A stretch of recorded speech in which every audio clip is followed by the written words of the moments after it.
Hello D students, मैं प्रेमजीत मिश्रा मेरे YouTube channel में आपका स्वागत करता हूँ। आज की क्लास में हम एक नए टॉपिक शुरू करेंगे। वो अपना इलेक्ट्रोस्टैटिक्स के एक सब पार्ट है, मतलब पार्ट 2 है। That is electrostatic potential and capacitance. अभी हम पहले इलेक्ट्रोस्टैटिक पोटेंशियल के बारे में स्टडी करेंगे, उसके बाद कैपेसिटेंस पढ़ेंगे। तो इलेक्ट्रोस्टैटिक्स पोटेंशियल को शुरू करने से पहले हमको जानना है what is the conservative nature of electrostatic force. Electrostatic force conservative क्यों होता है? इलेक्ट्रोस्टैटिक फोर्स कंजर्वेटिव क्यों होता है? तो what is the reason behind it? तो a force is said to be conservative if work done by the force between 2 points is independent of the path followed between the 2 points. ये देखिए, let us consider a diagram over here. इसमें मान लीजिए ये ए point है और इसमें जो है ना क्यू चार्ज प्रेजेंट है। ये जो क्यू चार्ज है, हम क्या करेंगे, ये क्यू चार्ज को ना मूव कराएंगे ए पॉइंट से बी पॉइंट को। बराबर, क्यू चार्ज को मूव कराएंगे ए पॉइंट से बी पॉइंट। ठीक है, तो अगर ए पॉइंट से बी पॉइंट को क्यू चार्ज को मूव कराएंगे तो क्यू चार्ज तो वैसे ही रेस्ट में है, तो हमको कुछ फोर्स देना पड़ेगा। बराबर, और वो कितना डिस्प्लेसमेंट, देखिए अगर हम फोर्स देंगे तो कुछ वर्क डन होगा। बराबर, force into displacement work done होता है, तो W equal F into D S, force into displacement. और इसका मतलब सही मायने समझने के लिए इसका डॉट प्रोडक्ट ले लीजिए। इसका डॉट प्रोडक्ट ले लीजिए। Please take its dot product F dot D S. Okay, and D S vector is the displacement, F is the force. Okay, so work done कुछ ना कुछ करेगा ये चार्ज को ए पॉइंट से बी पॉइंट को मूव करने के लिए। ये चाहे तो पाथ 1 ये है, ये पाथ 2 है। पाथ 1 से भी मूव हो सकता है, पाथ 2 से भी मूव हो सकता है। अभी देखिए सेकंड दूसरा एक डायग्राम वो कंसिडर करते हैं। ये ए पॉइंट पे वही सेम क्यू चार्ज जो है, हम उसको फोर्स देंगे, वो मूव होगा ए से बी पॉइंट तक। बराबर, ये क्यू चार्ज मूव होगा फोर्स के ये, तो वर्क डन कंसिडर होगा इधर में। तो पहला पाथ में जो क्यू चार्ज मूव करेगा अप टू बी पॉइंट, ये होगा मतलब वर्क डन ड्यू टू पहला पाथ, वर्क डन 1 W1। अभी ये जो मूव करेगा दूसरा पाथ में, तो उसका वर्क डन होगा W2। अभी तीसरा पाथ में मूव करे तो उसका वर्क डन W3। अभी चौथा पाथ में मूव करे तो उसका वर्क डन W4। तो अभी देखिए हमको पता है, एक फॉर्मूला में इधर लिखा देता हूँ। मतलब देखिए इधर में क्या है, जे V इक्वल टू, मतलब देखिए W इक्वल टू क्यू भी। बराबर, तो V equal to W by Q naught. Actually ये क्यू नॉट है, मतलब टेस्ट चार्ज नॉर्मली हम कंसिडर करते हैं कभी कभी। तो पोटेंशियल जो है, इलेक्ट्रोस्टैटिक पोटेंशियल जो है, उसको हम मैक्सिमम केस में टेस्ट चार्ज कंसिडर करते हैं, लेकिन आप चाहे तो क्यू चार्ज कंसिडर करेंगे तो भी चलेगा, ऐसा कुछ नहीं है। तो मतलब हमको देखिए जो है भी मतलब इलेक्ट्रोस्टैटिक पोटेंशियल हमने फाइंड आउट कर दिया इधर। मतलब ये मोटा मोटा अभी समझिए, आगे हम विस्तार से समझेंगे कि इलेक्ट्रोस्टैटिक पोटेंशियल क्या है। एनीवेज, तो अभी ये जो है ये पाथ पे डिपेंड नहीं करेगा। ये पाथ पे डिपेंड नहीं करेगा, डिपेंड करेगा किस में? पोटेंशियल एट ए पॉइंट में क्या है and potential at B point में क्या है। ये केवल ये पॉइंट में पोटेंशियल का वैल्यू क्या है उसको, उसके ऊपर डिपेंड करेगा, ना कि ये कोई पाथ के ऊपर नहीं डिपेंड करेगा। बराबर, तो अभी ये फोर्स जो है ना, ये केवल ये पॉइंट के ऊपर डिपेंड करेगा। ये पॉइंट पे ये जो वैल्यू सब क्या है, पोटेंशियल क्या है या कुछ क्या है, वर्क डन तो डिपेंड करेगा क्या, तो क्यू इंटू भी हमने कर दिया। बराबर, तो क्यू इंटू बी ए माइनस बी बी। अभी इधर में पोटेंशियल ज्यादा होगा, इधर में कम होगा। तो एक पॉइंट से दूसरा पॉइंट का हम मूव कर रहे हैं, मतलब पॉइंट 1 से पॉइंट 2 तो मूव कर रहे हैं, मतलब तो पहला पोटेंशियल हमको पॉइंट 1 का लेना पड़ेगा, फिर दूसरा पोटेंशियल पॉइंट 2 का लेना पड़ेगा। ठीक इसी तरह से 2 से 1 को मूव कर रहे हैं तो पहला पोटेंशियल V2 को लेना पड़ेगा, दूसरा V1 को लेना पड़ेगा, उसको माइनस करेंगे तो पोटेंशियल डिफरेंस निकल जाएगा। तो बराबर, तो अभी वर्क डन इसका क्या है, Q into V A minus V B. तो ये केवल मैं आपको बता रहा हूं कि वर्क डन जो है वो पाथ पे डिपेंड नहीं करेगा, वो डिपेंड करेगा किसमें, पोटेंशियल के ऊपर डिपेंड करेगा, है ना। और ये चार्ज को मूव करने के लिए पोटेंशियल डिफरेंस क्या है, उसी का जो है मल्टीप्लीकेशन होगा वर्क डन। बराबर, यही है conservative nature of electrostatic force. अभी देखिए it will obey inverse square law. Inverse square law आपको पता है, कूलम्स लॉ में मैंने पढ़ाया था। इनवर्स स्क्वायर लॉ क्या होता है, ये देखिए F is equal to 1/4 Q1 Q2 by R square, बराबर। ये जो एफ है ये तो 1/4 तो कांस्टेंट है। एफ जो है directly proportional to Q1 Q2 and it is inversely proportional to 1/r square, और it is inversely proportional to 1 मतलब आर स्क्वायर। जो डिस्टेंस है Q1 Q2 चार्ज के बीच में कितना डिस्टेंस है, इसका स्क्वायर का इनवर्स के साथ प्रोपोर्शनल होता है, इसलिए इसको बोला जाता है इनवर्स स्क्वायर लॉ, है ना। ये जो है या फिर ग्रेविटेशनल फोर्स को आप जी से रिप्रेजेंट कर सकते हैं। ग्रेविटेशनल फोर्स का भी वही है कि K into M1 M2 by R square, बराबर। ये मतलब दो मास है M1 एंड M2, और ये मास में जो डिस्टेंस है दैट इज R, उसका इनवर्स स्क्वायर होगा। तो ये इनवर्स स्क्वायर लॉ फॉलो करेगा, नहीं तो वो कंजर्वेटिव नेचर नहीं होगा। कंजर्वेटिव नेचर जब फोर्स होता है, कंजर्वेटिव होता है, वो इनवर्स स्क्वायर लॉ फॉलो करता है। ओके, चलिए आगे चलते हैं। तो अभी ये हमने पढ़ा कंजर्वेशन मतलब फोर्स का जो कंजर्वेटिव कैसा होता है। तो अभी हम थोड़ा सा आगे चल के ये पढ़ेंगे कि independence of line integral of electric field on the nature of the path between 2 points. अभी देखिए लेट अस कंसीडर ए 3D मतलब कोऑर्डिनेट सिस्टम ओवर हियर। ये एक 3D कोऑर्डिनेट सिस्टम हम ड्रॉ कर रहे हैं, X axis, Y axis and Z axis over here, okay, and origin is over here. Let us consider a plus q amount of charge over the origin, okay, it is placed at the origin, plus q amount of charge is placed as the origin. अभी plus Q के हेतु जो electric field intensity होगा that will be radial outwards. ये देखिए, this is also electric field, this is also electric field, this is also every kind of electric fields are located over here, that is radial outwards only, okay. ये भी electric field, ये भी electric field, ये भी electric field, ये भी।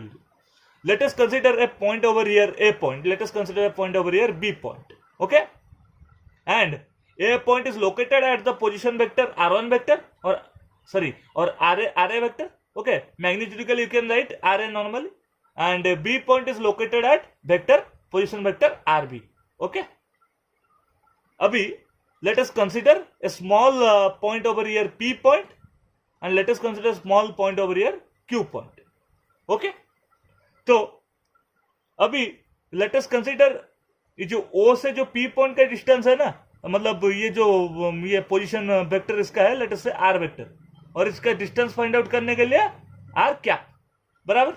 अभी देखिए ये जो है, तो मान लो A से B पाथ जो है देखिए, पाथ स्ट्रेट लाइन भी हो सकता है, कर्व्ड भी हो सकता है। तो ये मैंने कर्व्ड पाथ कंसीडर किया है। अभी देखिए हमको पता है जब हम कोई वर्क डन फाइंड आउट करते हैं, तो पहले small work done find out करते हैं, उसके बाद इसका इंटीग्रेशन करके पूरा टोटल वर्क डन। अभी सपोज मैं इधर में देखिए, लेट अस कंसीडर है unit positive charge Q not over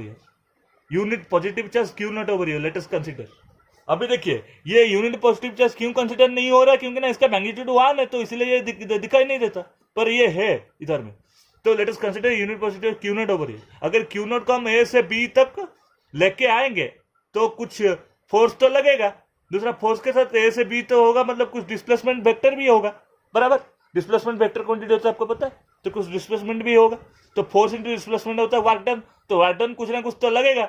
तो वर्क डन हम निकालने के लिए P पॉइंट और Q पॉइंट को कंसीडर करते हैं, उसके बीचों बीच जो डिस्प्लेसमेंट होता है, लेट अस से इट स्मॉल dl वेक्टर, इसका डिस्प्लेसमेंट वेक्टर है dl vector, okay.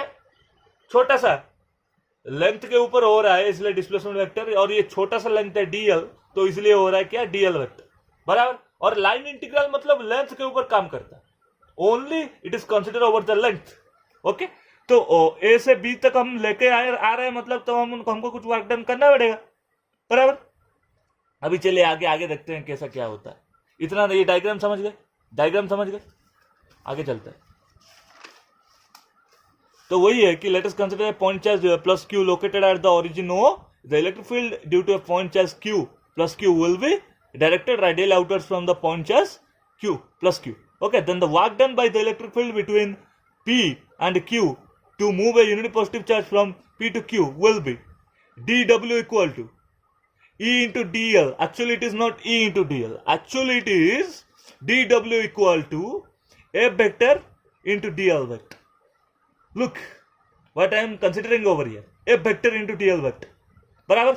And we know F by Q naught equal to electric field intensity. Electric field intensity magnetically अगर लिखा जाता है F by Q naught, okay. अभी F equal to Q naught into E, okay. इधर में ये होगा F equal to Q naught into E into DL, okay. अभी क्यू नॉट जो है that is a unit positive charge, तो उसका मैग्नीट्यूड 1 है। If you consider Q naught as 1, तो we will find that E into DL, okay, E dot DL, D W equal to E dot DL, है ना, okay. Okay, force into displacement, force को ऐसे consider किया और displacement तो DL vector है, बराबर। Small amount of work done between P and Q, okay, right. Now आगे बढ़ते हैं। Now total work done to move a unit positive charge from A to B can be represented by the line integral of the electric field. देखिए, integrating ये D W को integrate करोगे तो हमको W मिलेगा, बराबर। डब्ल्यू मिलेगा ए to B, है ना, डब्ल्यू ए टू बी मिलेगा, डी डब्ल्यू को इंटीग्रेट करेंगे तो अभी देखिए ये जो डब्ल्यू है, ये जो डब्ल्यू है that is equal to integration from A to B E dot D L, okay. देखिए, integration from A to B E dot D L, okay. We know electric field intensity is integration from A to B. देखिए E का formula क्या है electric field intensity का, 1/4π0 Q upon R square into R cap.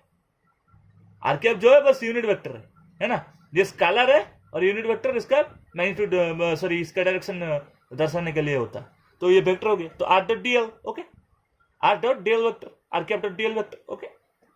Anyways, तो अभी देखिए इधर में ये जो आर कैप डॉट डीएल इसको हम फाइंड आउट करेंगे, तो आर कैप डॉट डीएल क्या होता है, दोनों का डॉट प्रोडक्ट जब होता है ए डॉट बी क्या होता है, ए आर कैप वेक्टर का magnitude plus into into DL vector का magnitude into cos theta, A into B into cos theta होता है ए डॉट बी, ओके। उसी तरह के ये हो गया, तो देखिए ये यूनिट वेक्टर है, मैग्नीट्यूड 1 है, डीएल वेक्टर का मैग्नीट्यूड डीएल होगा और कॉस थीटा, तो डीएल कॉस थीटा, तो आर कैप डॉट डीएल होता क्या है, डीएल कॉस थीटा हुआ, तो क्यू बाई आर स्क्वायर है, तो दूसरा इसको कैरी फॉरवर्ड किए, integration over A to B 1/4π0 into Q upon R square DL cos theta. अभी देखिए चार्ज तो जो है ये तो कांस्टेंट है, बराबर।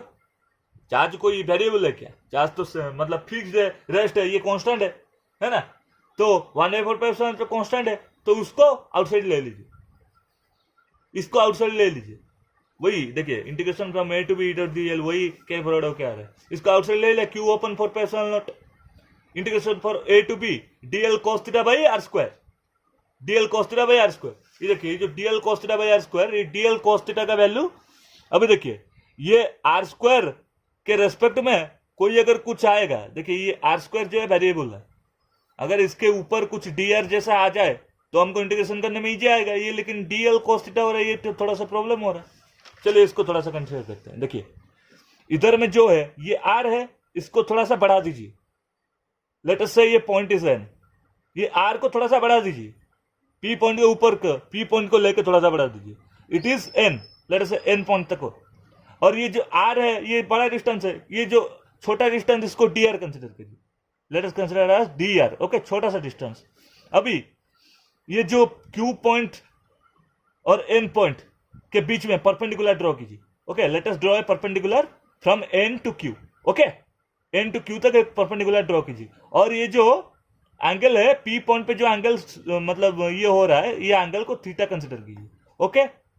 तो देखिए ये हो गया बेस, ये हो गया हाइपोटेन्यूस, ये हो गया परपेंडिकुलर, ओके। तो अभी कॉस थीटा क्या होगा, कॉस थीटा बेस अपन हाइपोटेन्यूस, बेस देखिए बेस का ये क्या है वैल्यू डी आर, अपन हाइपोटेन्यूस का वैल्यू क्या है डीएल वेक्टर, डीएल वेक्टर का मैग्नीट्यूड लिखेंगे तो डीएल होगा।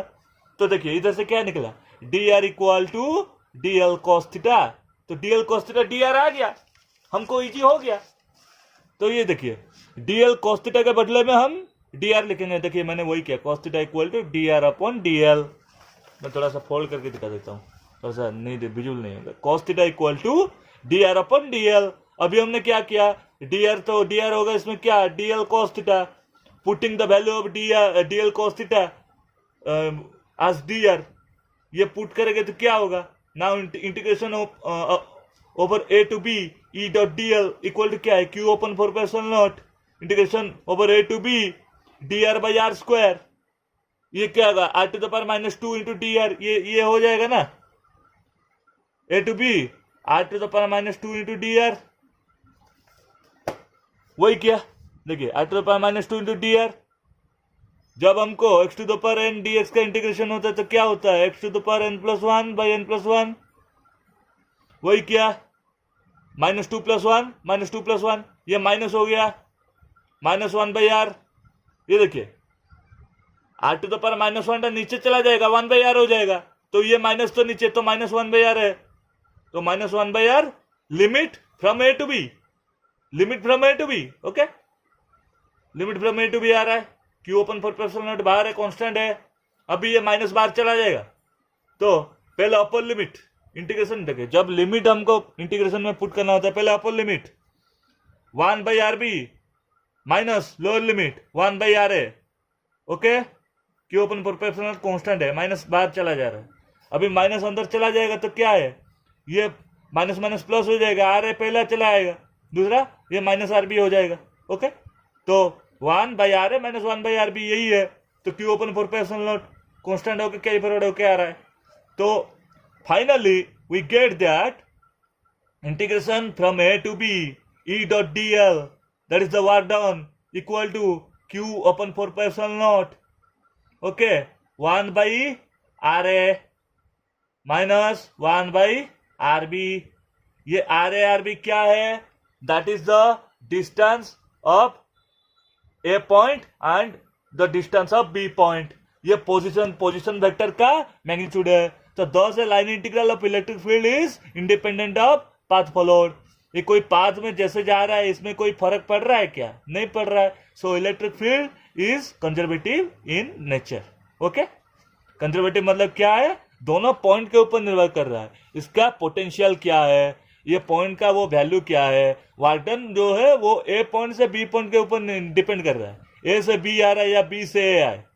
कुछ भी हो क्या है, पाथ जो है उसमें कोई फर्क नहीं पड़ेगा, वही चीज है, ओके। तो आज की क्लास में हमने इतना ही पढ़ा, ये कि ये लाइन इंटीग्रल जो होता है that is independent of path followed, ये होता है, तो मतलब एक तो हमने पढ़ा कंजर्वेटिव इलेक्ट्रोस्टैटिक फोर्स, दूसरा है independence of line integral of electric field on the nature of path followed between the two points, okay.